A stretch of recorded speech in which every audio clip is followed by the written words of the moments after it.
Landed on that left side. He grabs the left wrist area and then... Mason Rudolph wasn't supposed to play. He was standing on the sideline when Aaron Rodgers left the game, and suddenly all eyes turned to him. He hadn't thrown a real pass in more than a year, yet the crowd exploded as he ran onto the field.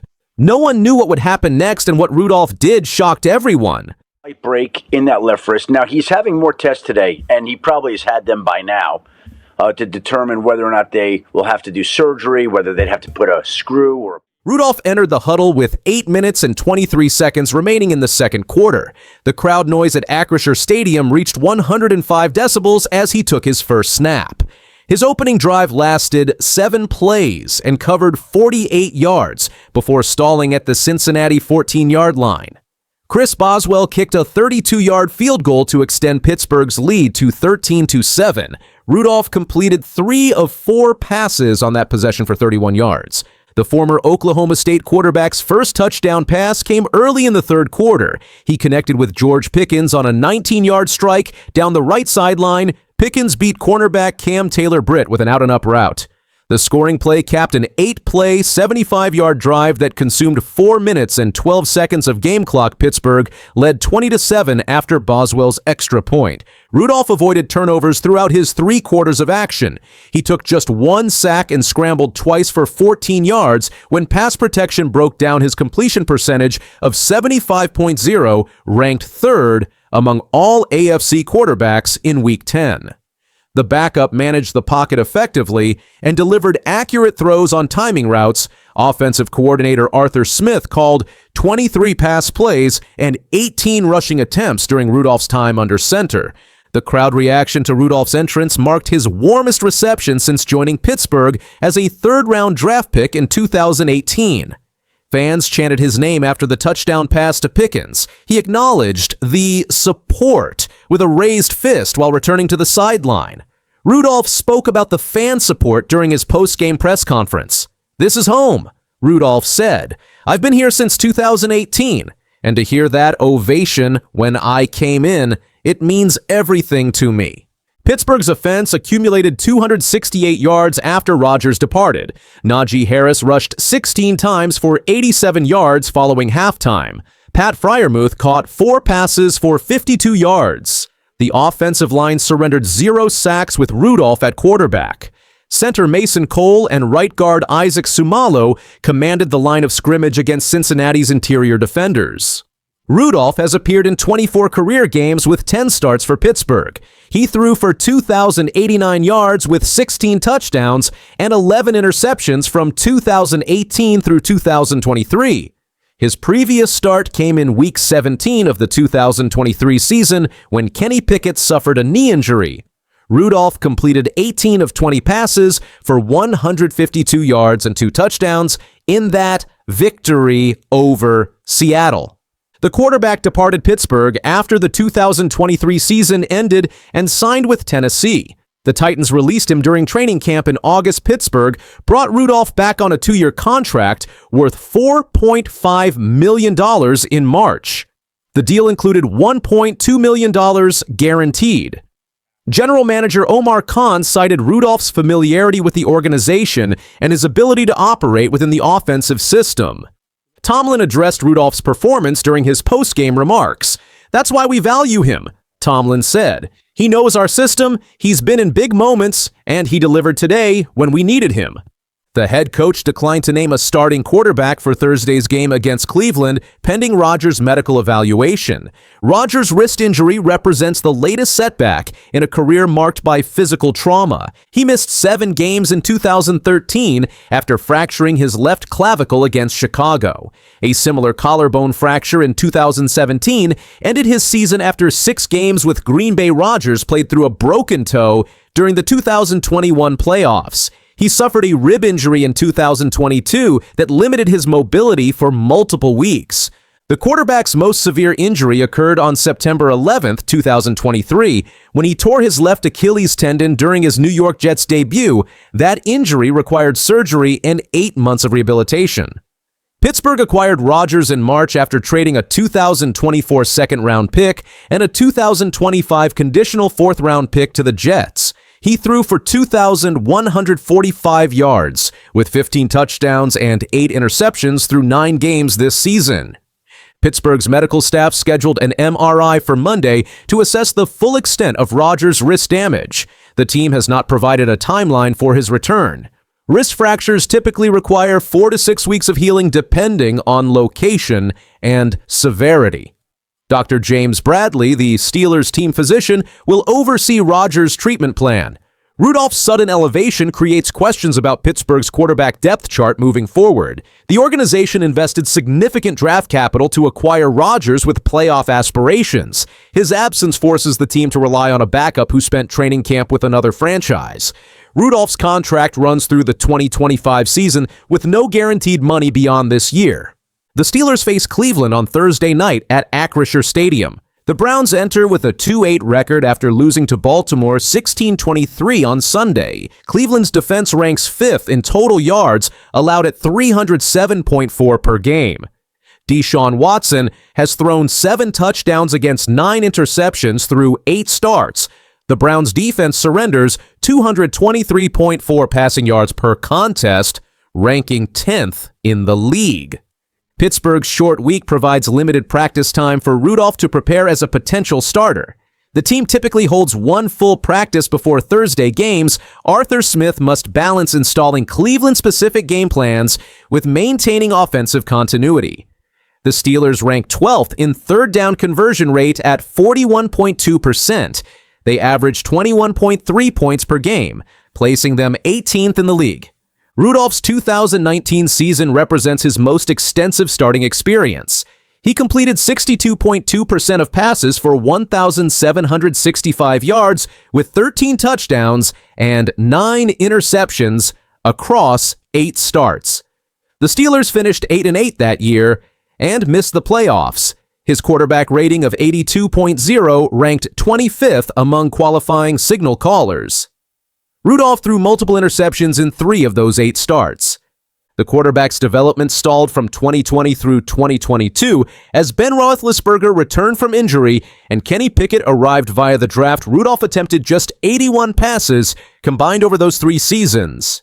His role remained strictly as an emergency backup during Pittsburgh's playoff appearances in 2020 and 2021. The organization released him in March 2023 before re-signing him 1 year later. Baltimore plays Cincinnati on Thursday night in a matchup with significant AFC North implications. The Ravens improved to 5-5 after defeating Cleveland on Sunday. Lamar Jackson threw for 290 yards and 3 touchdowns in that victory. A Baltimore win over Cincinnati would keep them 1 game behind Pittsburgh in the division standings. The Bengals drop to 3-6 and face elimination from realistic playoff contention with another loss. Pittsburgh holds the head-to-head tiebreaker over Baltimore after winning 17-10 in Week 5. The Steelers' defense limited Jackson to 151 passing yards and intercepted him once during that game. TJ Watt recorded 2 sacks and forced 1 fumble. The teams meet again in Week 16 at M&T Bank Stadium. That December 21st matchup could determine the division champion. Rudolph's performance against Cincinnati demonstrated his grasp of Arthur Smith's offensive system. Smith joined Pittsburgh from Atlanta in January and installed concepts emphasizing play-action passing and outside zone runs. The scheme requires quarterbacks to process coverages quickly and deliver accurate throws on timing routes. Rudolph completed passes to 7 different receivers on Sunday. The Steelers' defense forced 3 turnovers against Cincinnati and held Joe Burrow to 309 passing yards on 38 attempts. Minkah Fitzpatrick intercepted Burrow in the 3rd quarter. TJ Watt recorded 2 sacks to increase his season total to 9.5. Cameron Hayward batted down 3 passes at the line of scrimmage. Pittsburgh's defense ranks 8th in points allowed at 20.1 per game. Kahn's decision to re-sign Rudolph in March appeared calculated for situations exactly like Sunday's game. The general manager prioritized depth at quarterback after Rodgers suffered multiple injuries throughout his career. Rudolph's familiarity with Pittsburgh's offensive terminology and play-calling system provided immediate value when thrust into action. His 2-year contract expires after the 2025 season with team options for both years. I pretty much was able to do everything I just wasn't in probably as much. Just days before their critical Week 11 showdown, the Pittsburgh Steelers are in turmoil. Star left tackle Broderick Jones has unexpectedly missed practice, and the reason is raising serious concern. With the Bengals on the horizon and playoff hopes hanging by a thread, the Steelers are scrambling to find answers. Can they overcome this challenge, or is this the turning point of their season? It's always something. Everybody just got to be on one accord. If that's us making giving him a firmer pocket, or him, just sitting in the pocket, or however it works. We just got to figure it out. Jones had been a pivotal part of the Steelers' offensive line this season, contributing significantly in both the passing and running game. The absence from practice caught everyone off guard, especially after Jones played the entire Week 10 contest against the Los Angeles Chargers without showing signs of injury. The groin issue, which Jones described as basically the same injury he dealt with in training camp, raises concerns about his availability for the upcoming game. "It's basically the same thing I dealt with during training camp," Jones said in a statement. "We'll just have to see how it goes." The Steelers are in a difficult spot with the injury. Their offensive line has struggled with injuries all season, and now a potential setback with their left tackle could complicate their efforts to continue their strong push toward the playoffs. With the Bengals set to visit Acrisure Stadium in a game that could have major playoff implications, the Steelers are under increasing pressure to ensure that their starting lineup is intact. Jones's groin injury is not an isolated incident. The Steelers' offensive line has been plagued with injuries all season. Earlier this year, the team was forced to adjust to the absence of starting guard James Daniels, and they've had to shuffle players around to maintain any semblance of consistency. Despite these challenges, Jones's presence on the field has been a stabilizing force for the Steelers. As a first-round pick in the 2023 NFL Draft, the expectation was always high for Jones to step in and play immediately. Since joining the team, he has consistently shown his value. His performance against the Chargers in Week 10 highlighted his ability to hold his own, even when the team needed him most. Broderick Jones, drafted 14th overall in the 2023 NFL Draft, came to Pittsburgh with high expectations after a standout career at Georgia. His reputation as a physical and agile offensive lineman preceded him, and the Steelers' front office was confident that he would make an immediate impact. In his rookie season, Jones has delivered on that promise, starting in every game and becoming an anchor on the left side of the line. His powerful blocking skills have helped stabilize a line that has struggled with consistency in recent years. He is known for his ability to set the edge in both the running game and pass protection, and his presence on the field has allowed the Steelers' offense to function more efficiently. In his first few months in the NFL, Jones showed significant promise. Despite the team's ups and downs, Jones managed to maintain a level of consistency that few rookies can match. His performance in Week 10 against the Chargers was a key example of his impact.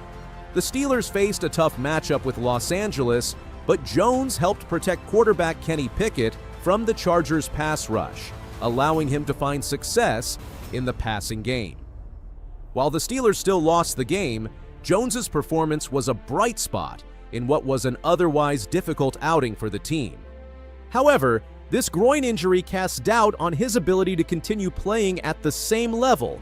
His absence from practice only adds to the concerns surrounding his health and whether he will be ready for the Bengals game. Given the stakes of the Week 11 matchup, the Steelers are feeling the pressure to have their best lineup available, and the uncertainty surrounding Jones has only intensified the situation. The timing of Jones's injury is also crucial. With the Bengals looming, the Steelers can ill afford to have one of their top offensive linemen sidelined. The Bengals, who have had their fair share of struggles this season, are still a formidable team, and a game against them could go either way. With the AFC playoff race becoming more competitive, every game counts, and the Steelers need all hands on deck to secure a win.